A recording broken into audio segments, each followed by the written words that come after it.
कौन कौन सी बकरियां हम रखें ताकि दूध का भी उत्पादन अच्छा हो? दूध के लिए करना चाह रहे हैं तो जो इंडियन ब्रीड है, इंडियन ब्रीड में दूध के लिए फेमस 2 ब्रीड सबसे ज्यादा है, जमुनापारी और बीटल। अच्छा। हाँ, वो दोनों फेमस है। अब प्रश्न उठता है कि वो दोनों हम लाएंगे बिहार के क्लाइमेट में। जब बीटल तो सर पंजाब की धरती हाँ, तो से यहाँ, होगी। हाँ, तो वो वहाँ के लिए अच्छा हो गया। जी। यहाँ उमस पड़ता है, यहाँ उमस पड़ता है और वहाँ उमस नहीं पड़ता है।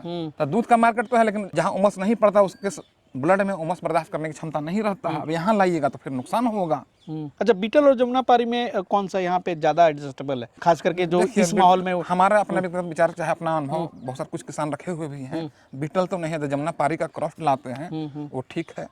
कुछ लोग तोतापरी भी क्रॉसडे है, भी ठीक है। भी ठीक है। लेकिन फिर भी हमारा अपना विचार है, यदि दूध के मार्केट में कोई इन करना चाह रहे हैं तो बर्बरी से स्टार्ट करें, वो ज़्यादा अच्छा रहेगा। कारण कि बर्बरी हमारे बिहार झारखंड के वातावरण में आराम से रह जाती है, उसको कोई दिक्कत नहीं है। तो दूध का दूध भी आपको मिल जाएगा। यदि मेल बच्चा आया तो ब्रीडर बन के बिकेगा, तो किसान को प्रॉफिट होगा।